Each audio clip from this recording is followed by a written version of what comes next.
Oi, pessoal, tudo bem? Começando Conexão Legislativa de hoje, nós temos uma convidada muito especial hoje aqui, a professora Esther Sabino, professora associada da Faculdade de Medicina da USP. É um prazer ter a senhora aqui, professora, tudo bem? Tudo bem, muito obrigada pelo convite, é um prazer estar aqui também.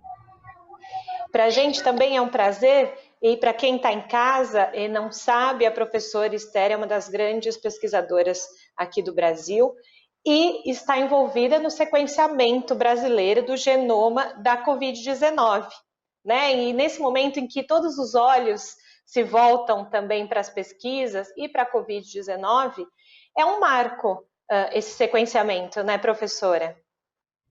Na verdade, o que a gente quis fazer, porque o sequenciamento de vírus é uma coisa que se faz há bastante tempo. O que a gente estava tentando fazer, que continuamos fazendo, é fazer com que esse sequenciamento seja feito e colocado ao público no momento em que a epidemia está acontecendo, ou seja, em tempo real, como a gente chama. Então, é que a sequência saísse rapidamente, que ela pudesse fornecer dados para outros grupos fazendo outras pesquisas, para que todo mundo entendesse como o vírus está caminhando. Então, foi nesse sentido que tudo aconteceu. Por que aconteceu rápido? Porque a gente acha que é necessário ter um grupo que foque em dar dados no momento de uma epidemia. Para quem talvez só tenha escutado sobre o assunto, mas bem en passant, e também porque as pessoas têm uma certa curiosidade de entender como é que tudo aconteceu tão rápido. A gente sabe que pesquisa, ela não acontece de um dia para outro. Há sempre algo prévio que se utiliza para, por exemplo, nesse momento, pensar sobre o SARS-CoV-2. Então, a senhora poderia contar para a gente como é que foram esses bastidores da pesquisa, né, do centro de pesquisa, de vocês saberem sobre o vírus e pensarem nesse sequenciamento e pôr em ação esse sequenciamento? Então, na verdade, eu diria que foi o contrário. Então, primeiro a gente pôs Tá. em ação o sequenciamento. Então, começa assim, na verdade, pesquisa é uma coisa realmente que demora. Então, eu conheci esse grupo de Oxford, eu comecei a trabalhar com eles em 2012, quando o dengue tipo 4 chegou no Brasil, a gente estava tentando estudar a transmissão de dengue por transfusão sanguínea. Se isso é importante, se o sangue também pode sofrer com essa epidemia ou não. E quando a gente fez isso, foi um estudo muito grande, com recursos de fora e da FAPESP também, a gente pôde sequenciar um grande número de vírus. Só que a análise desses dados não são tão simples. E foi quando a gente se conectou com esse grupo de Oxford. Enquanto a gente estava analisando isso, surgiu o vírus da Zika. E aí, com isso, a gente conseguiu mais recursos para fazer um projeto que se chamou Zibra e que trabalhou a sequência, tudo. Mas quando nós terminamos os dados do Zibra, a epidemia já tinha acabado. Então, na verdade, o que a gente acha que seria importante é desenvolver cada vez mais a sistemática de fazer isso em tempo real, ou seja, logo chega você ter o dado no momento que a epidemia está começando e durante a epidemia para você saber os rumos da epidemia. Então é por aí que a gente estava trabalhando. E, na verdade, nós estávamos nos organizando para sequenciar o vírus da dengue, que a gente achava que ia ter uma epidemia grande esse ano. Então Uhum. estava tudo pronto para funcionar. A gente já tinha testado, a gente trabalhou desde o do vírus da Zika para diminuir o custo, porque antes era bem mais caro fazer esse tipo de sequenciamento. E a gente tinha tudo pronto para a epidemia de dengue. Quando chegou, então, na verdade, em janeiro, quando começou a chegar na China, como esse é um estudo internacional e nós temos colaboradores na Europa, já tinham chegado casos na Europa, esse grupo já tinha sequenciado lá, alguns, ou validado o sequenciamento, e a gente tinha os reagentes aqui. Então, para nós, demorou bem menos do que para eles, porque estava tudo pronto e validado, era só chegar a amostra e a gente testar. Então, a gente já estava com os reagentes desde o começo de fevereiro para poder fazer isso. Então, por isso que foi rápido. Sim. mostrando mais uma vez o quanto é importante também o curso da pesquisa, né? O quanto a continuidade das pesquisas para, num momento como esse, como a senhora acabou de dizer, por que foi rápido? Porque já havia toda uma pesquisa, por mais que seja estava sendo para outras doenças, enfim, ajudou nesse momento da pandemia. Mas o sequenciamento colocou também o Brasil, eu digo nós, né, como Brasil, também nessa linha central de combate à pandemia e de se pensar soluções para a pandemia. Claro que para vocês, pesquisadores, é o corriqueiro, é o dia a dia, mas para a gente que vê de fora, a gente vê o quanto é importante e a gente está fazendo parte da história, professora. Eu acho que cada vez mais vão ter mais epidemias. Na verdade, o Brasil sofreu uma série de epidemias. A gente tinha sofrido muito com a da febre amarela também, um pouco tempo antes, que ficou entre o Zika e essa. Né? Então, cada vez mais é importante montar grupos, estar preparado para a entrada de novas epidemias. Com pesquisa, principalmente se o agente é novo e você não sabe nada, como é do Covid, mas nós estarmos atentos. Nós temos que pensar, olha, isso podia ter acontecido aqui, podia ter começado aqui. A gente também tem por exemplo, no caso dos corona, tem muito morcego. Aqui na cidade de São Paulo tem muito morcego. Por que não pode começar uma epidemia semelhante aqui? Então, a gente tem que pensar e se organizar, porque a organização prévia, se você detectar rapidamente e bloqueia uma epidemia, o impacto é muito mais fácil você conter. Então, esse tipo de pesquisa, ela tem que ser replicada. Em parte, a ideia nossa era que esse tipo de ferramenta que fosse desenvolvendo facilitasse que os LACENS pudessem ter, treinar, que os LACENS são os Laboratórios de Saúde Pública do Brasil, que você tivesse, na verdade, como o Instituto Adolfo Lutz é um dos laboratórios de saúde pública. Então, que a gente, até foi feito lá, porque a visão é de que a universidade desenvolve as ferramentas, mas a gente tem que ajudar as secretarias de saúde, ou quem realmente vai fazer a vigilância com novas tecnologias. Então, a visão era essa, e era isso que a gente estava fazendo no Lutz quando começou a chegar, quer dizer, criar a pesquisa já junto com quem realmente faz a vigilância. E aí, professora, é uma teia, né? Como a senhora falou, vocês têm colaboradores também em outros países, vocês tiveram essa conexão com Oxford. Como é que funciona, então? Vocês fizeram o sequenciamento, repassaram esses dados para a comunidade científica, porque imagino que o mundo todo também use isso, essa pesquisa de vocês aqui da USP, para também entender dentro de cada país como é o processo. E o quanto esse sequenciamento, hoje, ele se tornou fundamental também para entender a pandemia aqui no Brasil e em São Paulo, e posteriormente para a produção de vacina, para algum fármaco que possa ajudar no tratamento. Qual que é essa ligação, até para as pessoas que estão em casa vendo o programa, entender essa ligação das pesquisas? Então, quando você sabe o genoma de qualquer organismo, primeiro você pode entender melhor como ele está se espalhando, essa é a primeira função. Mas ele também dá outros dados que são importantes. As vacinas, por exemplo, são contra uma determinada proteína. Você tem que saber se essa proteína vai mudar com o tempo, se ela está muito diferente de uma cepa para outra, quanto o vírus adquire de diversidade. Então, esse é um primeiro fato que você precisa acumular um número grande de sequências para você saber se a vacina que você pensou está muito diferente do que está circulando. Em termos de diagnóstico, também é importante, para você fazer o diagnóstico, o famoso RT-PCR, que todo mundo acho que agora já se acostumou com o nome, tem pequenas sequências de DNA que são usadas para você começar essa reação. Então, se naquele lugar que é usado para fazer o teste de RT-PCR ocorrerem mutações, o teste pode dar um falso negativo. Então, você também precisa monitorar para mutações nas regiões que são usadas para diagnóstico.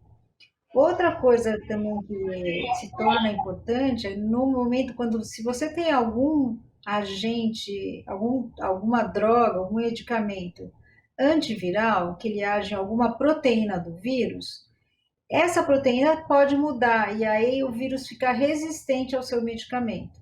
Então, um outro motivo para você sequenciar é você entender qual é a diversidade e se pode surgir alguma cepa que seja resistente àquele medicamento que você desenhou. É lógico, hoje nós não temos medicamento do Covid ainda, temos muito poucos, tem um que ainda funciona, não funciona tão bem, mas que isso não é assim, então você precisa ter, você pode ter vírus resistente. No caso do HIV, por exemplo, é um vírus que fica facilmente resistente aos medicamentos. Então, essa técnica de sequenciamento é usada no caso do HIV para você detectar mutações de resistência e saber se os pacientes ainda são sensíveis ao medicamento que você tem. O mesmo pode vir a acontecer com o Covid, por enquanto ainda não aconteceu, também não temos poucas opções, vamos dizer. Isso é verdade, professor. E também, por mais que eu imagino que o mundo todo esteja ansioso ou para vacina ou para um fármaco, um remédio que ajude no tratamento, a ciência tem um tempo, não é, professora? Eu acho que isso assim, é uma coisa difícil. O que existia antes da epidemia acontecer, o que existe ainda, né? Existe essa ideia de que a gente deveria buscar remédios antivirais que conseguissem suprimir vários agentes virais. Então, essa era uma ideia, e algumas empresas estão tentando desenvolver esse tipo de medicamento que consiga bloquear qualquer enzima de vários vírus. Então, se isso existisse, quer dizer, existiam algumas drogas, mas para esse, infelizmente, nenhuma funcionou. Eram várias esperanças que não funcionaram, que estavam logo no começo. Mas é isso mesmo, para ser rápido, a gente precisa ter a coisa montada antes, senão vai sempre demorar. Se você tiver que partir do zero para achar o medicamento, vai demorar mais. Com certeza. E para entender, vocês fizeram um sequenciamento lá no início de tudo, no início, começo do ano, vocês monitoram esse sequenciamento? Nem sei se é assim que a palavra que a gente usa, porque pode acontecer alguma mutação do vírus. Não foi tão identificado aqui no Brasil, se eu não estou enganada, a senhora pode me falar com mais propriedade. Mas vocês monitoram esse sequenciamento ou refazem? Não sei se é assim que faz o sequenciamento. Como é que funciona isso? Então, nós continuamos sequenciando até, nós temos já a primeira publicação grande, depois com quase 420, por mais de 400 amostras do Brasil todo, são amostras que foram coletadas de torno de 18 estados diferentes, até o 30 de abril, foi quando a gente terminou esse primeiro trabalho. Então, nesse primeiro trabalho, o que a gente viu é que mais de 100 diferentes cepas entraram no país de fora do país, de vários locais, a maioria da Europa, dos Estados Unidos, algumas da Ásia, mas só 3 delas conseguiram formar uma cadeia depois, e que na prática foi responsável pela transmissão, como a gente vê. Então, esse primeiro trabalho foi publicado em junho na revista Science, e depois disso, a gente também continua trabalhando. Tem vários outros pesquisadores no Brasil fazendo sequência, na Fiocruz, tem um grupo que se juntou para formar uma rede nacional. A ideia é continuar a fazer essa vigilância a nível nacional, com vários grupos, para entender como esses agentes vão replicar. E vão ser várias universidades para tentar fazer uma coisa em rede, com várias pessoas contribuindo. Sim, a gente está falando, claro, a gente começou o nosso programa Conexão Legislativa falando sobre o sequenciamento do genoma do SARS-CoV-2, da Covid, porque é o assunto de momento, mas a gente não pode deixar de esquecer, deixar de lembrar, né, na verdade, as outras pesquisas, né? A senhora faz parte do Instituto de Medicina Tropical da Faculdade de Medicina da USP, é um grande instituto de pesquisa de doenças tropicais e a gente precisa continuar pensando sobre elas. Né? Por exemplo, doença de Chagas é uma delas. Para quem também, eu sempre falo isso, para quem também não conhece, às vezes as pessoas não têm todo o know-how de cada assunto. Então, se a senhora pudesse falar um pouquinho sobre o Instituto, o que são essas doenças tropicais e por que o Brasil é também destaque nessas pesquisas. Então, o Instituto de Medicina Tropical é um instituto que fez 60 anos no final do ano passado, e ele realmente tem essa história não só de fazer pesquisa em doenças tropicais negligenciadas, como também formar pessoas e treinar médicos, pessoas interessadas nessa área, muitos cursos internacionais que foram feitos. Ele faz parte da Faculdade de Medicina agora, e tem várias pesquisas da doença de Chagas, que até que eu trabalho mais do que o Sim. Covid, é a minha preferida. Então, lá, é um dos centros internacionais para a doença de Chagas, recebe recursos do National Institute of Health, também trabalhando junto com a FAPESP nos Uhum. projetos, assim, é uma doença que eu acho esquecida demais para o Brasil, o número de casos que a gente tem. Ainda tem muita gente que tem doença de Chagas, é uma doença que acomete pessoas mais pobres, que levam a uma doença cardíaca grave e que tem pouca pesquisa fora, e, portanto, a gente tem uma obrigação no Brasil de estudar. E eu acho que com as transformações no meio ambiente que estão acontecendo, existe sim risco de voltar a ter doença de Chagas. E a gente tem detectado, esse é um projeto em conjunto com a Universidade Federal de Minas Gerais, na região de Montes Claros, também tem a Unimontes que está ligado, e lá na Unimontes eles estão vendo nas cidades a volta do barbeiro nas cidades. Inclusive, uma coisa que está ficando diferente é o barbeiro meio que se adaptando ao meio urbano. São pequenas cidades ainda. Então, a gente tem que começar a ficar atento a essa mudança, porque se o inseto não tem mais quem, o animal, para ele sobreviver, ele vai ter que buscar outro animal. E, no caso, só vai sobrar nós, primatas, humanos, né? Vamos dizer. Então, ele Sim. vai acabar se adaptando.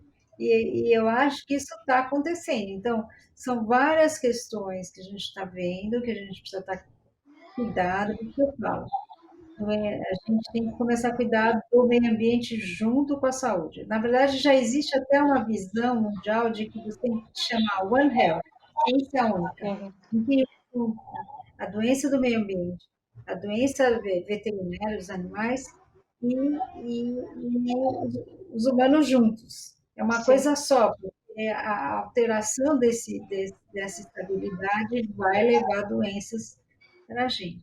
E então fica nesse sentido que eu acho que a gente tem que pensar em doença de Chagas entra de novo nisso. Além, ainda tem muita gente infectada, o Brasil fez um esforço enorme na década de 90, conseguiu diminuir muito a transmissão intradomiciliar.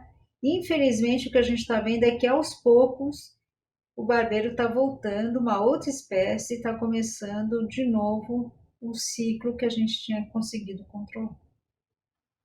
Pois é, e a senhora tocou num ponto muito essencial. Às vezes, a gente acha que algum tipo de doença e afins, elas só dependem de algo científico ou do meio de saúde, né, no caso. E como a senhora falou, o meio ambiente, no caso do barbeiro, ele muda.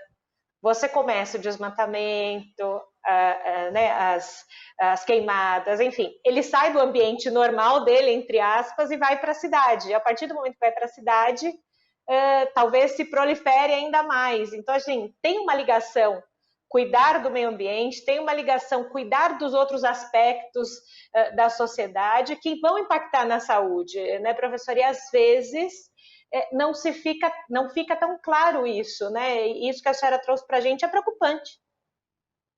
Não, eu acho que é bem preocupante. Então, acho que as pessoas têm que prestar atenção nisso e valorizar essa questão do meio ambiente. Eu vou dar outro exemplo que aconteceu também em janeiro desse ano, antes do Covid entrar, que nós tivemos, chegou um caso com suspeita de febre amarela no Hospital das Clínicas, que era o Centro para Resposta à Febre Amarela. Ele chegou com um quadro de uma febre hemorrágica, mas só que ele foi negativo para a febre amarela. E quem olhou, o patologista que olhou, que foi o doutor Amaro, ele olhou e falou, não, isso aqui é um vírus. E aí, quando a gente foi procurar, quer dizer, foi o hospital, o grupo do Einstein, encontrou um agente que fazia muito tempo que não se achava, que é um arenavírus, um vírus que é chamado vírus sabiá, e a gente também achou em meio em paralelo nesse paciente. Aí nós fomos ver todas as amostras de indivíduos que tinham febre amarela e que tinham ficado sem diagnóstico, que eram febre amarela negativos, e nós achamos um segundo caso. Então, em pouco mais de um mês, teve 2 casos desse vírus que causa uma doença grave, como é o ebola de febre hemorrágica, aqui na cidade de São Paulo. Eles eram do interior de São Paulo. Tá. E esse vírus que estava meio desaparecido. Então, assim, nós temos que estar atento, porque pode realmente, a gente não sabe quem é o hospedeiro, como até hoje também do Covid, a gente, no 19, a gente não sabe quem que é o Sim. animal que é o hospedeiro intermediário. E tá ali, a gente sabe, os casos são poucos, a gente sabe pela sequência que não é uma epidemia, que são 2 casos totalmente diferentes, não tem uma ligação nenhuma um com o outro, mas chama atenção que alguma coisa que você nunca detectava, de repente você detecta 2 Sim. em um período de 2 meses. Então, eu acho que a gente tem que estar mais atento. Primeiro, é fundamental ter a infraestrutura necessária para detectar essas alterações e novos agentes e doenças diferentes, que você precisa saber quem que é o agente rápido. E ter assim, nós precisamos estar organizados para não aparecer e a gente não detectar. Acho que o pior aí aumenta muito o número de pessoas infectadas, quando você não detecta o novo agente logo no começo. E tudo que a gente está falando até agora aqui no Conexão Legislativa, professora, das pesquisas, do quanto se precisa ter estrutura, a gente precisa de investimento. Claro, né? A gente está entrando na reta final do Conexão Legislativa, mas é importante a gente falar sobre investimento e continuação desse investimento. Não se pode parar o investimento no meio de uma pesquisa, porque a gente pode ter problemas para todo mundo, para toda a sociedade. Então, eu queria que a senhora falasse um pouquinho sobre esse aspecto do apoio. A gente sabe que a FAPESP faz muito bem isso aqui no estado de São Paulo. Enfim, mas é preciso se olhar com carinho para os pesquisadores. Isso, para os pesquisadores, para os futuros pesquisadores, porque a gente precisa, demora para você formar uma pessoa. Então, quando você para, você tem que virar, você fica uma geração, e depois você não repõe essa geração de uma hora para outra. Então, assim, tem que ter uma continuidade e essas pesquisas demoram. Como eu falei, na prática, para chegar ali, eu estou desde 2012 tentando analisar vírus e sequenciar e melhorar a tecnologia para poder fazer rápido, como foi feito esse ano. Então, e foram muitos pesquisadores que nós treinamos. Então, é muito importante ter essa medida. A descontinuidade leva à quebra naquele momento da pesquisa e você às vezes não consegue devolver pesquisas que são importantes e você demora muito mais ainda para retornar quando você tem quebra da formação de pessoas e da estabilidade dessas novas pessoas trabalhando. Então, eu tenho assim, para onde vão os novos pesquisadores, para onde eles vão estar trabalhando e também como a gente continuar o treinamento dos mais jovens. Então, é fundamental ter um plano para que não se quebre esse momento, né? Eu acho que, porque pelo menos nessa área, eu posso te garantir, tende só a piorar. Então, não vai ser fácil, assim, do jeito como está, com um grande número da população aumentando, com todo o problema ambiental que a gente tem, a tendência é a gente ter mais epidemias. Eu digo isso porque talvez antes da pandemia não se olhasse ou as pessoas não se preocupassem tanto com produção científica, com pesquisa, né? Talvez ficasse um pouco velada essa questão, tá lá no laboratório pesquisando, o que a pessoa faz, né? E a pandemia, se evidenciou alguma coisa, evidenciou a importância de se ter uma comunidade científica atuante, né? Eu acho que sim, nem sempre é fácil explicar para a população o que é ciência, o que as pessoas fazem. Eu acho que foi um momento que facilitou a explicação, cada parte da ciência. Quando você desenvolve a vacina, o que é fase 1, o que é fase 2, o que é fase 3, como é que são os números, como é que você conta uma epidemia. Então, na verdade, isso passou a fazer parte do dia a dia das pessoas aos poucos conhecerem e entenderem. É muito difícil tornar a ciência mais simples.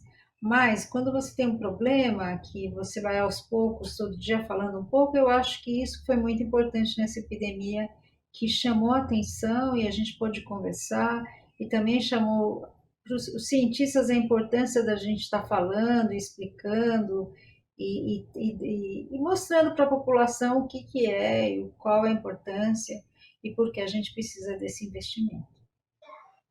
Perfeito. Professor Esther Sabino, gostaria de agradecer demais a contribuição da senhora e o tempo da senhora aqui no Conexão Legislativa, conversando com quem está em casa, mostrando um pouco mais sobre a ciência aqui no estado de São Paulo e no Brasil. Muito obrigada. Muito obrigada a vocês pelo convite. Perfeito. Quem quiser rever esse programa, esse Conexão Legislativa com a professora Esther, é fácil. Daqui a pouquinho, corre lá no nosso canal do YouTube da Assembleia Legislativa de São Paulo e também procure toda a nossa programação aqui da Rede Alesp. Eu fico por aqui. Tchau.